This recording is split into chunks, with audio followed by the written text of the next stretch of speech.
Hello everyone, ayan, welcome back to my channel. Ayan, so may ikukwento lang ako sa inyo.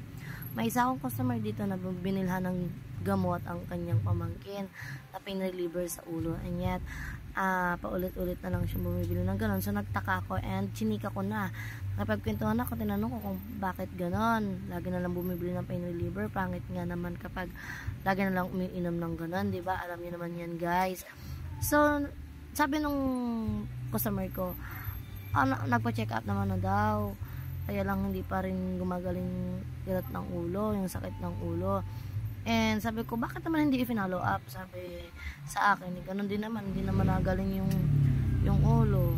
And yung mamaya hindi naman gagaling. Tapos on and off ba kung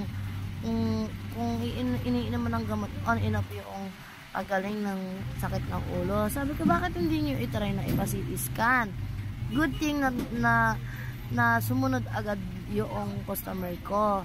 Pina-CT scan yung pamangkin niya and nakakalungkot lang, nalaman niya na may tumor yung kanyang pamangkin. Kaya yun, ipinapa-admit agad nila. And syempre, medyo malaki yung kailang halaga para maipa-opera yung tumor. Hindi ko na nga siya na-chika ulit dahil hindi na ulit nakakabalik dito. Wala na akong ibang malita.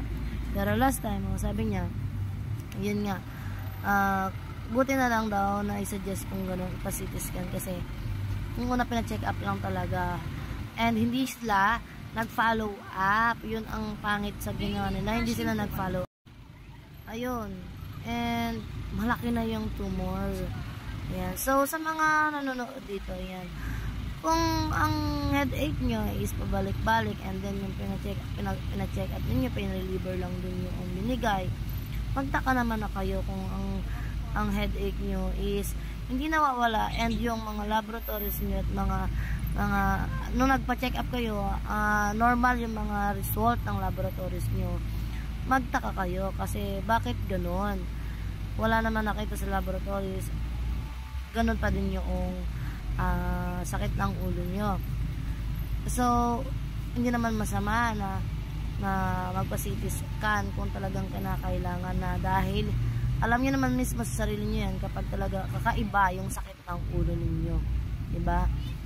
And salamat sa mga nakikinig kapag nagsasuggest ang isang nurse na kagaya ko dito sa butika. Ayan, so siguro magkukanta pa ako sa inyo tungkol sa iba kong pasyente na pasaway na hindi nakinig. Ayan.